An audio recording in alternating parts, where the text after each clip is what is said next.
there are very sober people who are talking about the possible death of the entire oceans, who are talking about the end of fish. And if that's not worth fighting for, what is worth fighting for? This is Peak Moment. We are living at a peak of human innovation, information, wealth, and health. But we're also at a peak of population and consumption, with rising temperatures and declining resources fueled by cheap oil and gas. Peak Moment Television, bringing you examples of positive responses to energy decline and climate change through local community action. Hi, welcome to Peak Moment. I'm Janaea Donaldson. This is part 2 of conversation with Derrick Jensen, author and activist, author of books like Endgame and Deep Green Resistance. Derrick, you've really taken a look at the destructiveness that our civilization is doing to the whole planet. I mean, to other people, to other cultures, to the whole natural world. And part of it, of course, is because we're swimming in it. I mean, so we can't imagine another way to live. Well, and besides which, if we've been bought off, and we wouldn't have hot showers, or we wouldn't have internet access, or video cameras, or clothes with lots and lots of color, a thousand we'd probably things. Still have clothes with lots of color. It's just it would be bird feathers or and that dyes of various sorts. But there's a lot of things that looks. You know, orchestral music, things that I can imagine are being willing to give up stuff that doesn't matter a lot to us. But this is comfortable and literally we cannot imagine. It's comfortable for a few of us. That's on a global scale. A very good point. I mean, something that's thrown out at me a lot is, I mean, it's very clear to me and to really anybody who's paying any attention that civilization is killing the planet. It is not, and it can never be sustainable. Any way of life based on the use of non-renewable resources won't last. Any way of life based on the hyper-exploitation of renewable resources won't last. Any way of life that perceives others as resources to be exploited won't last. And, you know, whatever measure you want to take, you know, 90% of the large fish in the oceans are gone. So we're well on our way. We're well on our way to not lasting. By exploiting and everything. Not just us not lasting, but everybody else. Everybody else. Right. I mean, that's one of the things that I find tremendously frustrating is that you see so many. I mean, what do all the so-called solutions to global warming have in common? What they all have in common that are proposed by mainstream people.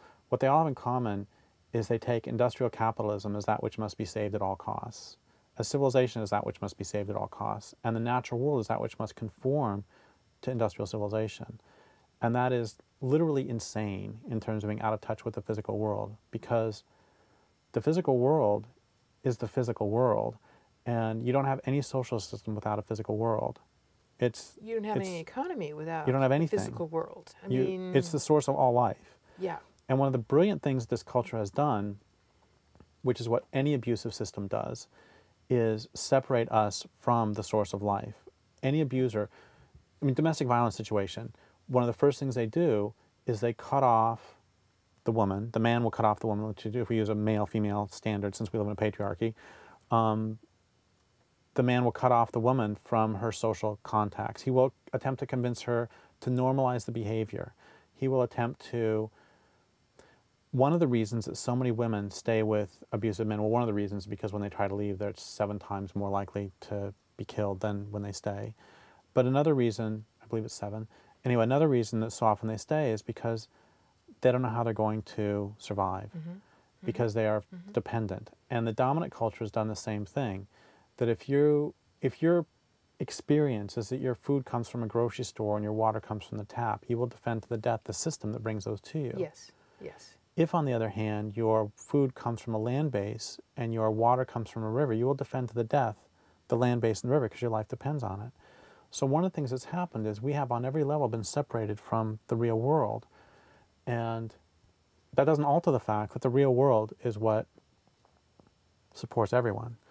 And Anyway, so what all the solutions to global warming have in common is they take industrial capitalism or industrial civilization as that which must be preserved. And it's ridiculous. If you ask, I've done this. I asked a 7-year-old child,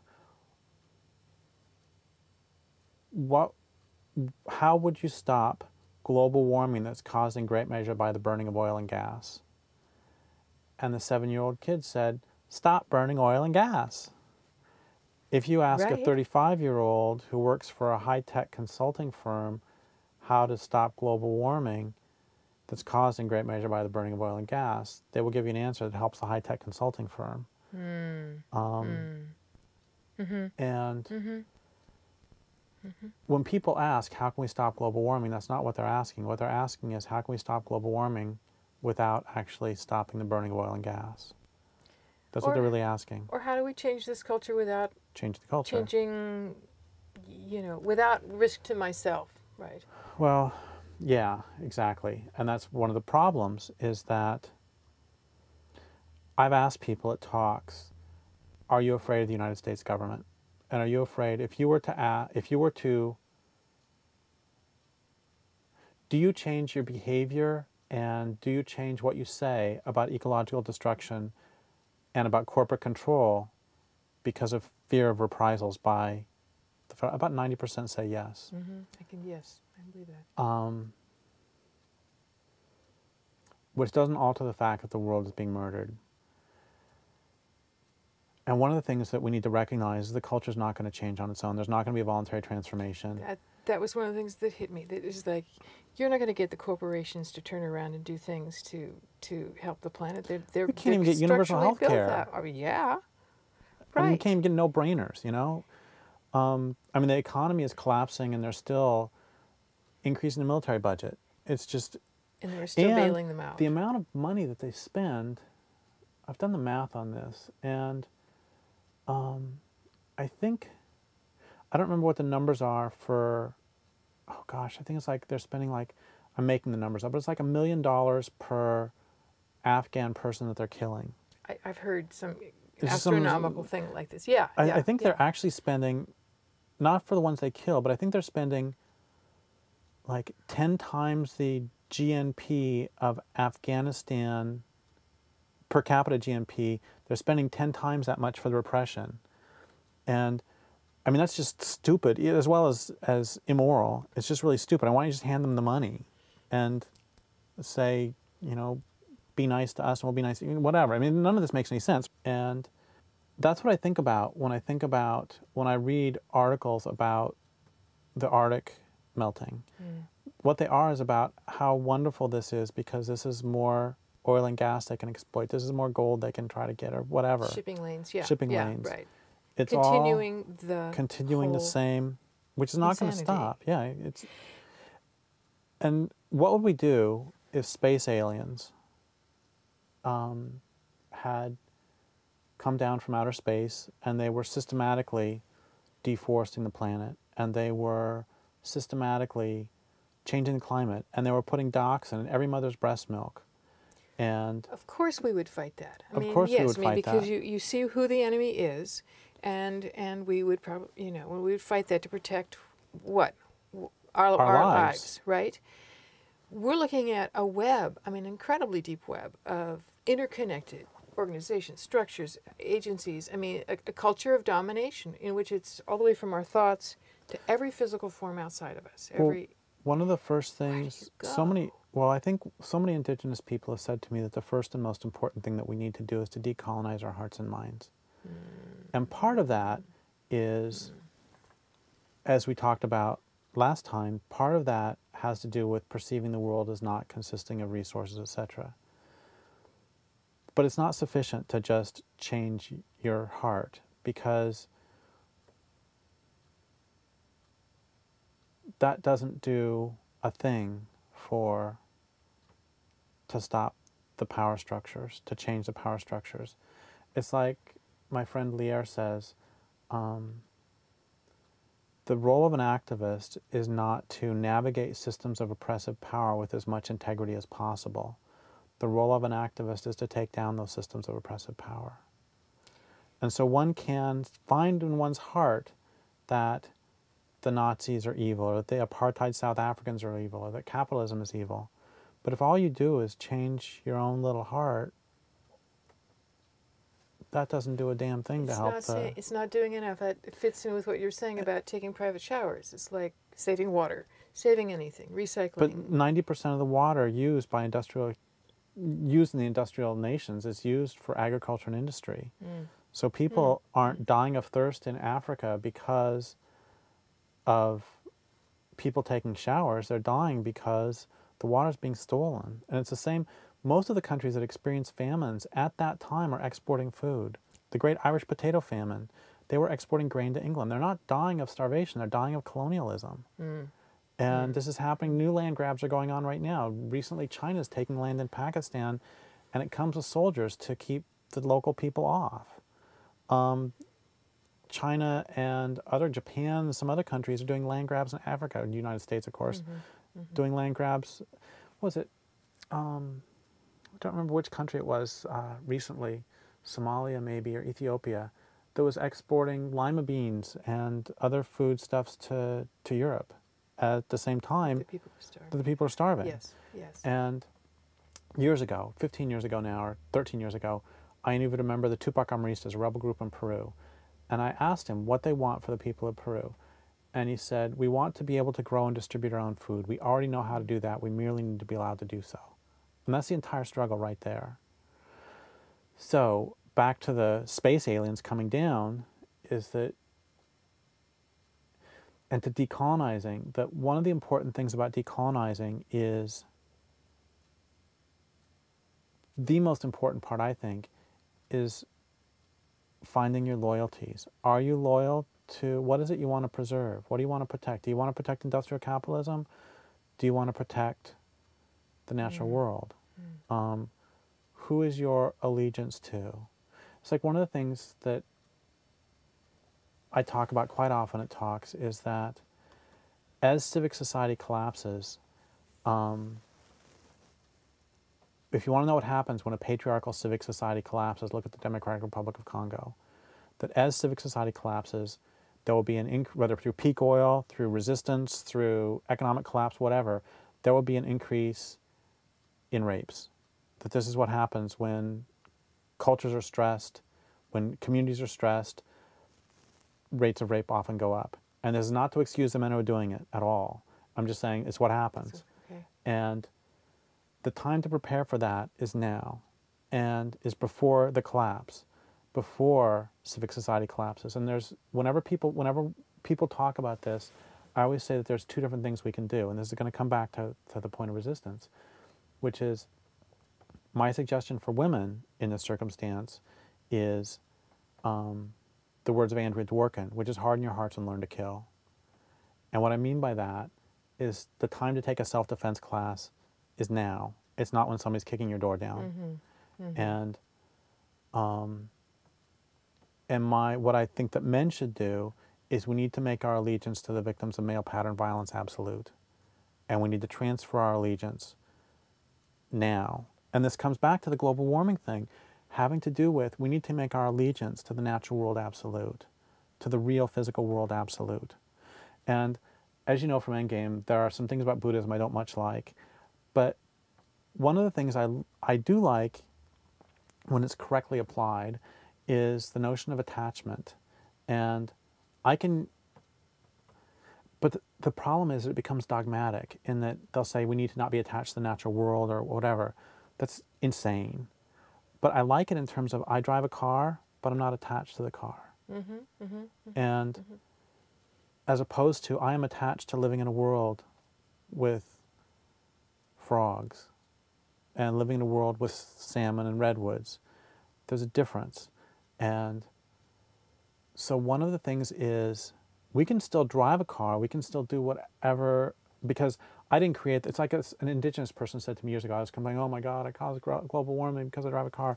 I said, look, you didn't create car culture. Take responsibility for what you do, but what you need to do is destroy car culture.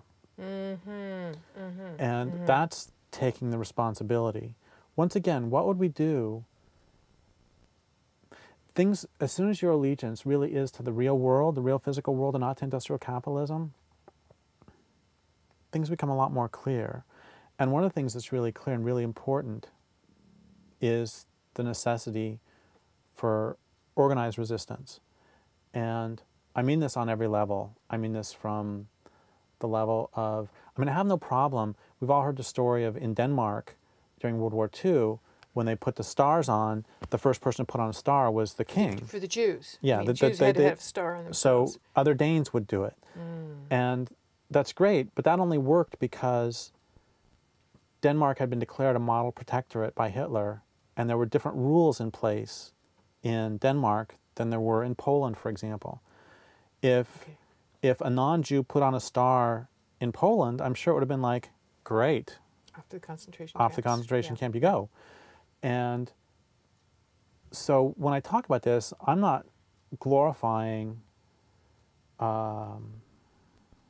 violence, or I'm not glorifying nonviolence either. I'm saying let's do what works. And that's going to be circumstantial. You know, I know attorneys who do great work above ground, and then we can also look at men, the movement for the emancipation of the Niger Delta.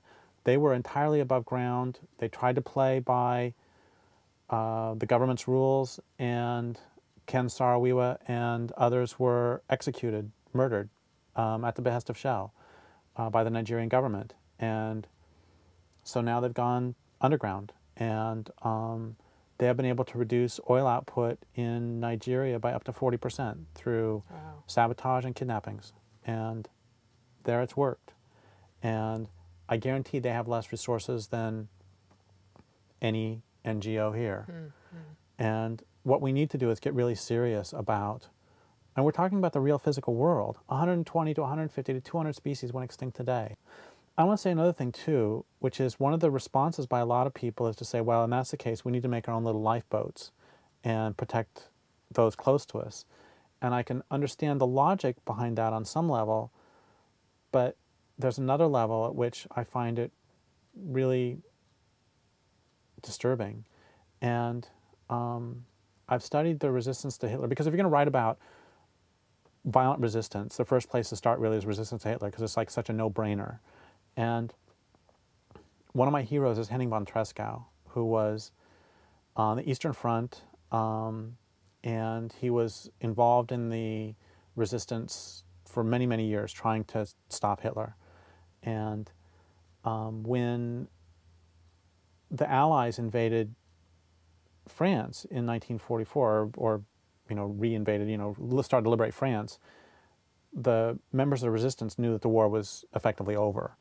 And they said, some of them said, well, in that case, let's just let it go.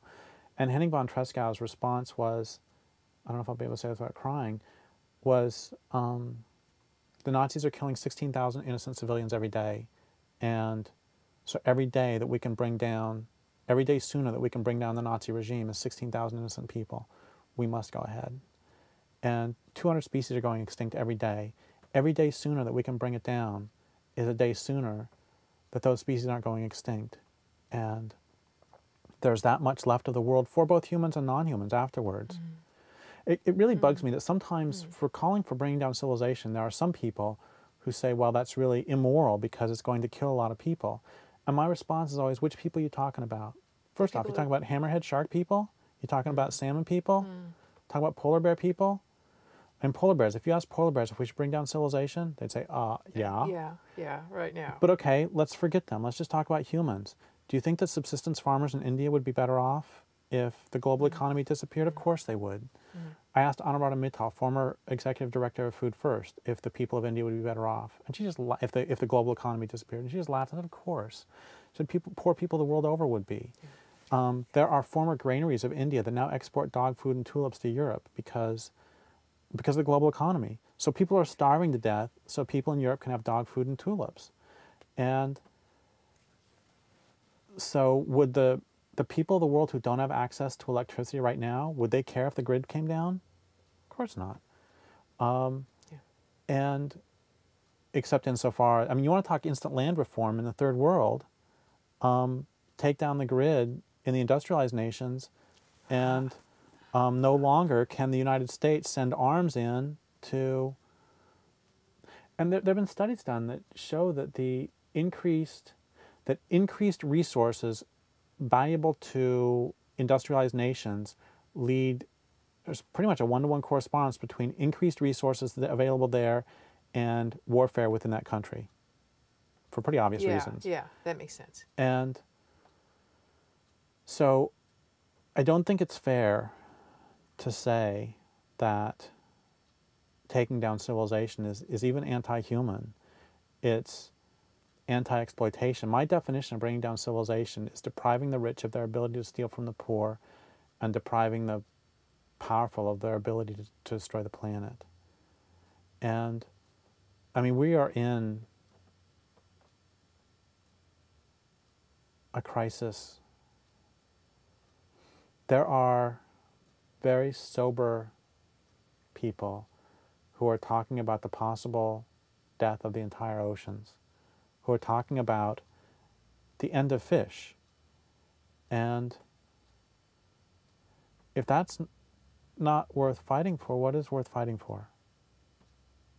And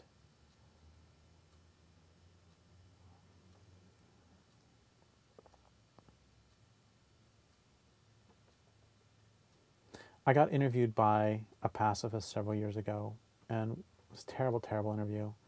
And one of the things he said in his write-up was, I get the feeling that Derrick wants everybody to think like assassins. And this is not true at all. What I want is for people to think like members of a resistance. And that doesn't have to mean picking up guns. Only 2% of the IRA ever picked up weapons. 98%, only 2% of the US military ever picks up weapons. I mean, most people do support work. And there are, I love this story. There's a member of the Irish Republican Brotherhood, which was before the IRA, was doing an action, he got shot. And he was able to make it away and then fell down in an alley. And just some regular guys on the way home from work saw him, and they picked him up, no questions asked, and took him to a doctor, who then healed him, or fixed his wounds, or set his wounds, whatever. And every one of those people was a part of the resistance. They didn't all have to participate, and they were all taking risks. The doctor would have died too. So it's absolutely untrue to say I want everybody to think like an assassin. I want for us to think like serious members of resistance, and I want for us to start thinking about effectiveness. The people who come after, human and non-human, are not going to care about, I think being the change you wish to see, I think, is important on some levels in terms of, I think it's vital that we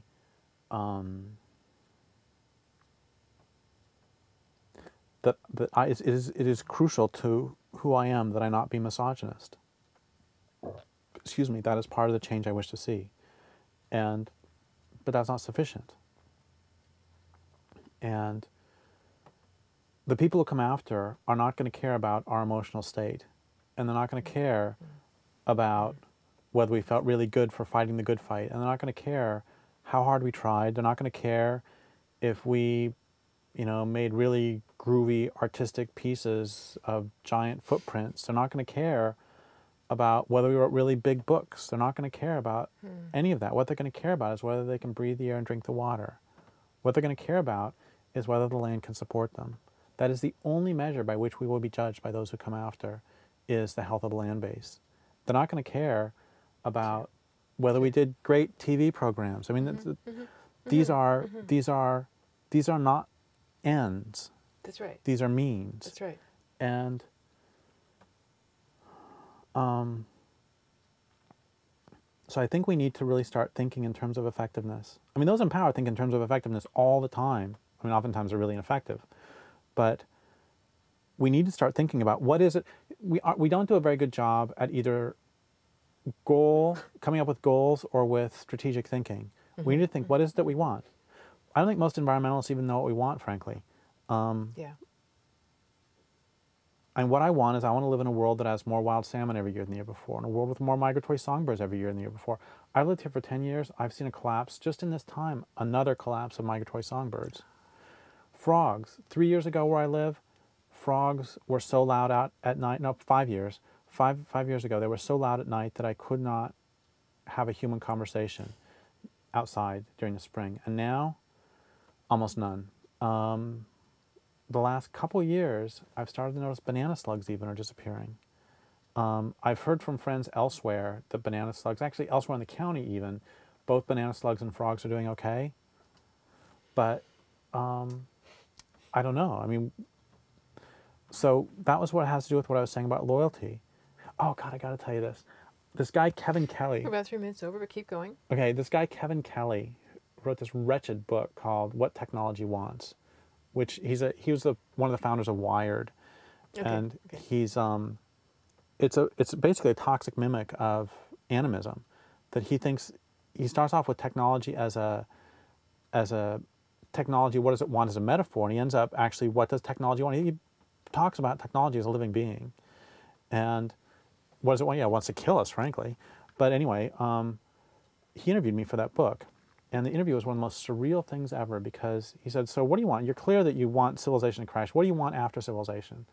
Mm-hmm. I said, well, I mean, in terms of, I don't need to talk about what I want human communities to look like, because we know what they look like. They look like traditional indigenous peoples. But that wasn't what he was asking. He said, what do you want in the world? I said, well, I want salmon. So what else? I said, well, lampreys, migratory songbirds. What else? Redwoods. What else? Clean water, clean air. He said, what else? Like, frogs? Well, what else? And I said, well, I don't know what you're asking. He said, well, what about cardboard? That was my response. I said, cardboard?